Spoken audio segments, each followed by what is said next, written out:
What? Ouais, salut, c'est Aurel, j'espère que vous allez bien, moi ça va hyper. Dans le cadre de leur campagne Chercher nous fait avancer, Google m'a contacté pour me demander s'il n'y avait pas un challenge qui me sortirait de ma routine, que j'aimerais réaliser en vidéo pendant une semaine en utilisant leurs outils. Je me suis alors demandé s'il y avait un truc que j'avais vraiment envie de faire et que je faisais pas, et il m'est vite apparu évident que ce truc, c'est de retourner au Japon. Comme beaucoup de gens, j'ai grandi devant les dessins animés japonais et je rêvais d'aller au Japon quand j'étais gamin. Je vous raconte tout ça dans la vidéo Je cherche un décor de Ranma et demi au Japon sans internet, que j'ai réalisé lors de mon premier voyage au Japon il y a 3 ans. J'ai adoré ce voyage. La culture, la bouffe, en fait, tout simplement le simple fait de me balader dans la rue, c'était un kiff, quelle que soit la rue. Y a aucune rue que j'ai pas aimé. Je rêve d'y retourner, mais actuellement, les frontières sont toujours fermées à cause du Covid. Alors, en attendant, et même si ça ne remplacera jamais un vrai voyage au Japon, on va passer une semaine en mode Japon, mais à Paris. Précision, je suis pas du tout un expert du Japon, hein. N'hésitez pas à compléter mes propos ou à me reprendre dans les commentaires si je dis des dingueries. De base, quand je vais à l'étranger, la première chose que je fais, enfin quand je suis organisé, c'est de rentrer dans Google Maps, donc ça tombe bien, les endroits que je vais visiter et l'adresse de mon Airbnb, pour pouvoir rentrer plus facilement, même avec un petit coup dans le nez. Je vais donc commencer par faire des petites recherches d'endroits à Paris qui sont en mode Japon, je vais rentrer tout ça dans Google Maps, et ensuite, on ira ensemble tout au long de la semaine. En mode Japon, c'est parti! Alors pour commencer, on va adopter un des modes de transport les plus courants au Japon, le vélo. Google nous emmène chez un loueur pas trop loin de chez moi qui s'appelle BizBike. Ils ont l'air d'être spécialisés dans les vélos de livraison, mais a priori, ils en louent aussi pour les particuliers. Ça a l'air d'être là. Moi je suis là. Bonjour! Bonjour. Alors d'après Google, vous louez des vélos? Oui, tout à fait. Je savais qu'on pouvait faire confiance à Google.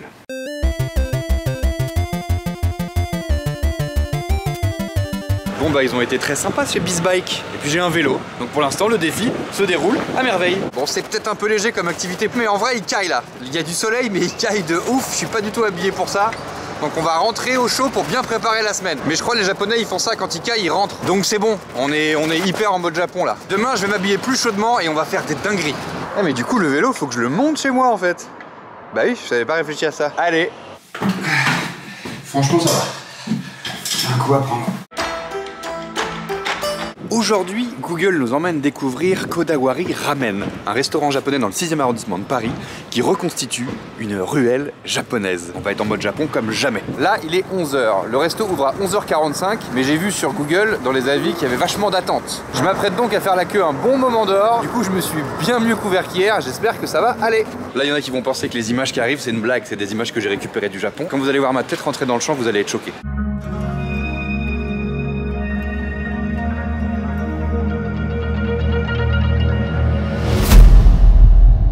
Quel endroit incroyable, c'est fou, c'est limite trop beau. Il y a un côté Disneyland au final, dans le sens où c'est tellement bien fait que c'est presque une attraction.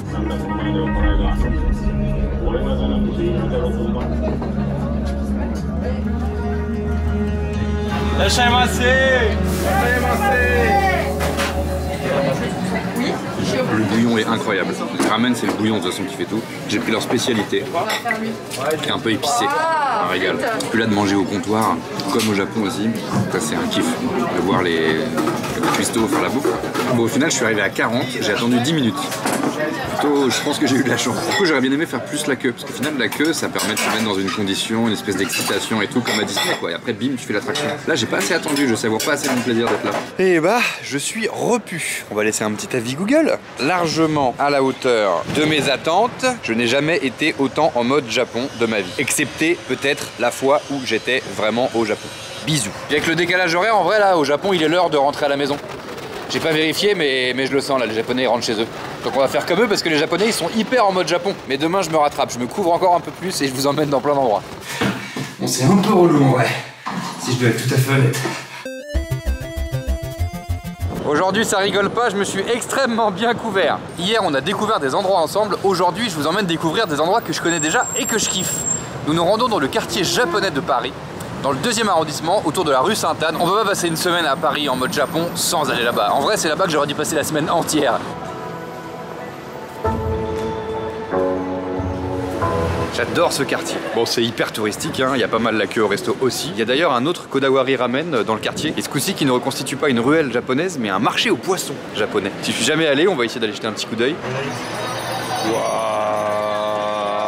Ok, il faut absolument que je vienne manger ici avant la fin de la semaine. Genre demain. Je pense que je vais y aller demain. Je voulais aller à la base dans un ryokan, le seul ryokan de Paris. Je voulais aller me faire masser et tout, mais je m'y suis pris trop tard et évidemment il n'y a absolument pas de place avant 15 jours, 3 semaines. Donc on va remplacer et on va aller là-dedans demain. Et ensuite, ce qu'on fait le soir, ça va être pas mal. Allez, je vous mets une toute petite image.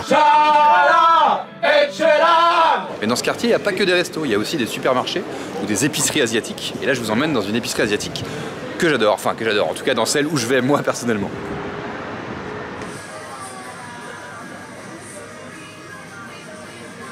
J'aime bien cet endroit, on comprend rien mais tout est beau. Même les cartons ils sont beaux. Et là pour le coup Google Lens, qui se trouve dans l'appli Google directement, parce que moi je connaissais pas, j'ai découvert ça quand j'ai préparé cette vidéo. L'outil Google Lens vous traduit tout ce que vous voulez en temps réel.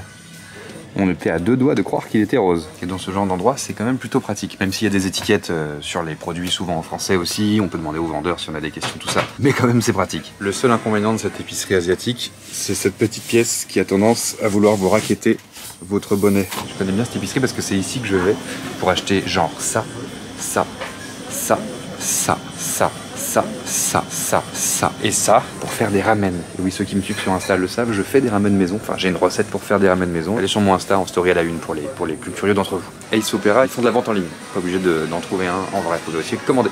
Et j'aime bien me prendre des snacks totalement au pif aussi. Et on est parti. Maintenant, on va aller chez Aki. Alors, ceux qui connaissent la rue Sainte-Anne connaissent bien Aki. Il y en a plusieurs dans la rue. Aki Café, la reproduction d'un salon de thé japonais, en gros. Ce restaurant, qui était un des premiers restos de Paris à proposer des okonomiyaki. Ils ont racheté une boulange traditionnelle française qui était rue Sainte-Anne et ils se sont mis à faire une boulangerie française, japonaise à la fois.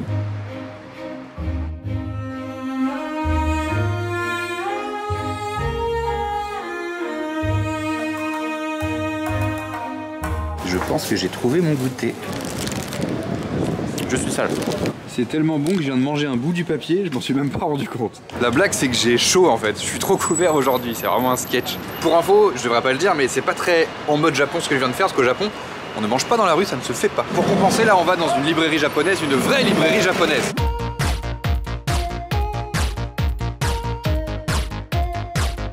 J'ai aussi une affection toute particulière pour cette librairie, parce que dans les années 90, quand on a découvert avec mon grand frère qu'avant d'être des dessins animés, il y avait des mangas, que les dessins animés étaient des adaptations de bandes dessinées, on était comme des oufs. On prenait le train, on montait sur Paris et on faisait le tour des boutiques de mangas. Paris, il y avait Tonkam, il y avait Madoka, il y avait Atomic Club, il y avait Concy, j'en oublie peut-être, et il y avait Junku. Toutes ces boutiques ont fermé, sauf Junku.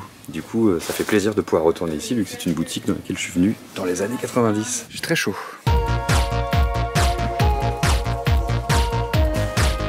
Comme vous le savez peut-être, je suis fan de Rumiko Takahashi, enfin en tout cas du manga Ranma 1/2. Et ce qui est cool, c'est qu'ici on peut trouver des volumes de Ranma 1/2 en japonais. Et ça c'est très en mode Japon pour le coup. Je trouve cette couverture extrêmement stylée.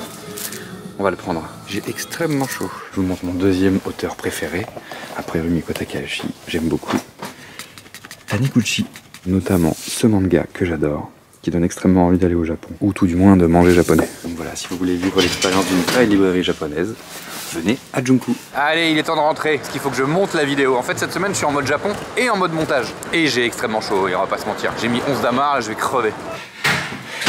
J'ai jamais autant détesté un vélo de toute ma vie. Aujourd'hui, Google nous emmène donc dans le second Kodawari Ramen dont nous avons eu un petit aperçu hier. Ce coup-ci, j'y vais pas en avance, on va essayer d'y aller pendant l'heure du rush parce que je suis trop frustré de pas avoir fait la queue la dernière fois. Là, si tout va bien, on va attendre une bonne heure et je serai bien chaud au moment de rentrer dans le resto. Enfin, chaud. Je risque de cailler un peu. Ouais, j'ai pas remis mon bonnet parce que j'ai vu les rushs et j'aime pas la tête qui me fait. Bon, je me suis un peu foiré, il est 13h40. Là, il est possible qu'on attende, mais pas trop. Ah oui. Avec un peu de chance, on va attendre au moins une petite demi-heure. Moins d'une demi-heure, je suis vénère. Pour celles et ceux qui veulent attendre avec moi, je vous mets ici le temps que moi j'ai attendu. Donc vous mettez pause, vous attendez ce temps-là pour lancer la vidéo.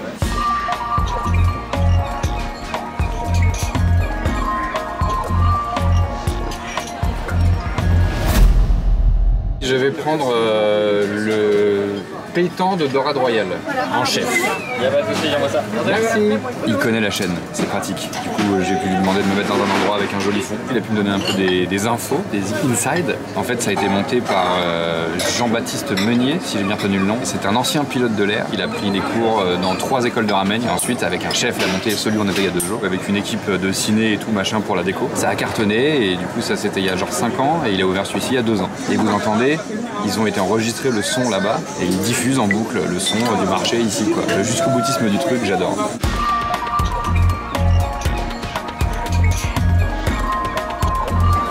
C'est du plastique. Et Google Lens, eh ben, ça ne sert pas qu'à traduire les trucs, ça sert aussi à les reconnaître. C'est Shazam le bordel. Par exemple, ça c'est quoi? C'est un poisson globe. Ça c'est quoi? C'est un tabouret, bien vu.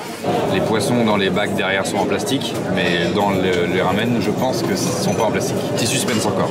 J'ai un pack chef. Merci beaucoup. Je crois que la tente dehors là, a fait son effet, je suis comme un ouf devant ce bol. Le bouillon est une dinguerie.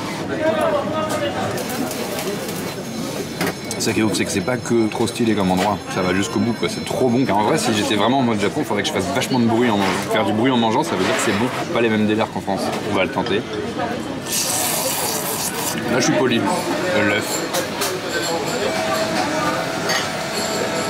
Bon, c'est bon, vous avez compris, tout est bon, tout est trop bon, tout est trop bon, tout est trop bon. Et pour les amateurs de poissons crus, je vous conseille Koba, qui est dans le même quartier de la rue Sainte-Anne. C'est rue de la Michaudière. Et là, pour le coup, ça n'a rien à voir. Parce que là, il y a un côté très Disney. Ça ressemble vraiment au Japon, mais ça ressemble pas au resto japonais. Et bah là, chez Koba, vous aurez un vrai cadre qui ressemble à un resto japonais. C'est très épuré. Le poisson cru est fameux. Le patron est cocasse. On va essayer d'aller jeter un petit coup d'œil. Bon, là, a priori, c'est fermé. Mais bon, voilà, quoi qu'il en soit, je conseille. Il se met à pleuvoir, je rentre chez moi pour aller faire un peu de montage et on se retrouve ce soir avec Freddy et Anis au karaoké. Google nous emmène donc dans le 14e arrondissement de Paris chez Shibuya Karaoke, en référence à Shibuya, le quartier de Tokyo où les Japonais vont festoyer après le travail. Comme au Japon, c'est des petits salons privatifs qu'on peut réserver pour chanter entre amis. Nous y voilà. Yeah, ça va? Ouais. T'as déjà fait toi? Ouais. Au Japon ou en France? Les deux. Ah ouais? Non, j'ai commencé en France, quand même. Mais c'est des trucs coréens, je crois. Bah ici, le gars m'a dit qu'il y avait de japonais que le nom. Et le concept, quoi, mais... Y a pas des sons japonais et tout. Bah je sais pas, on va voir. J'espère un peu, parce que moi je suis en mode Japon, là. Attends, c'est fou, y a vraiment pas de trucs japonais, mec, hein. Tu tapes Dragon Ball Z. Ah ouais, toi tu tapes les initiales, quoi. Ah, on va pouvoir chanter Tchala Nchala. Wesh, les Cosmos Boys. Ah, Pas le choix. mode Japon. En mode Japon ou pas? En mode Japon. En mode Japon. Oh là là, le Japon. Hey! Ikaru como Tsukiru fly away. Shalala, etchala.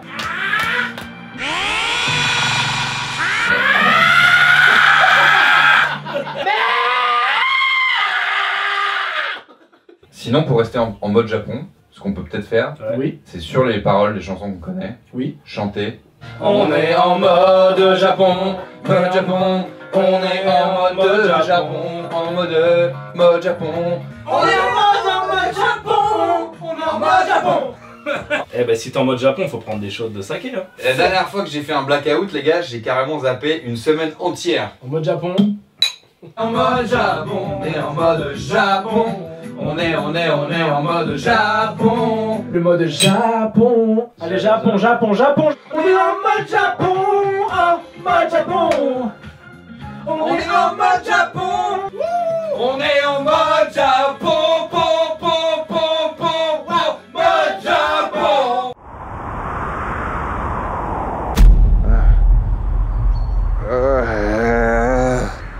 Ah ma tête, putain. Mes lunettes. Je vois rien. Quoi? Attendez. On est où là? La dernière fois que j'ai fait un blackout, les gars, j'ai carrément zappé une semaine entière. What? Non mais c'est pas possible, je peux pas être au Japon.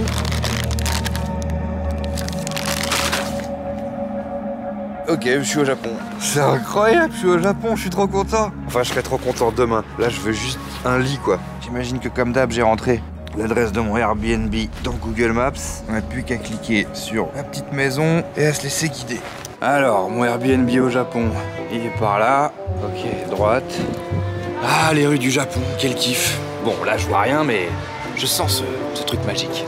Mais bon, c'est quand même dommage d'être au Japon et de rien voir. Droite, ok. C'est bon, on est arrivé. Konnichiwa.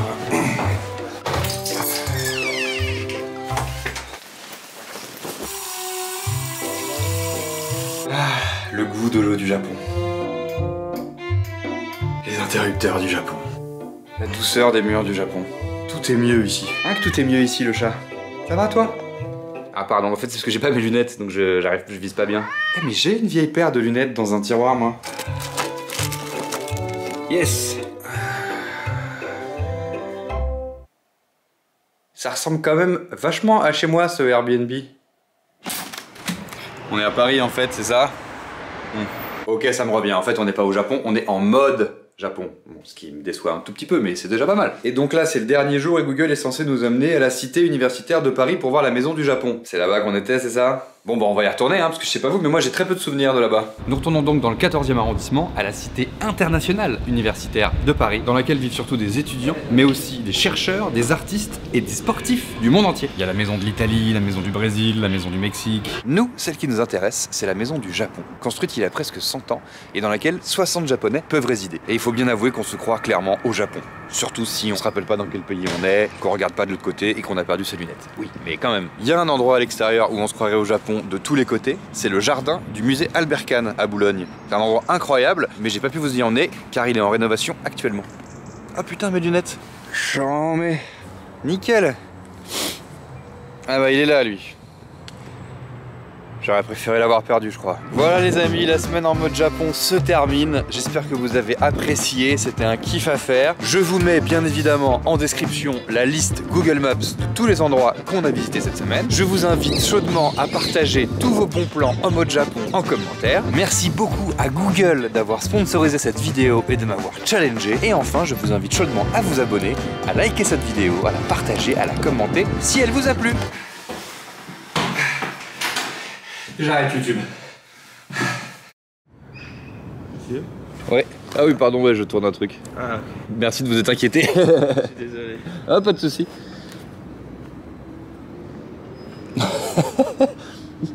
Logique en même temps.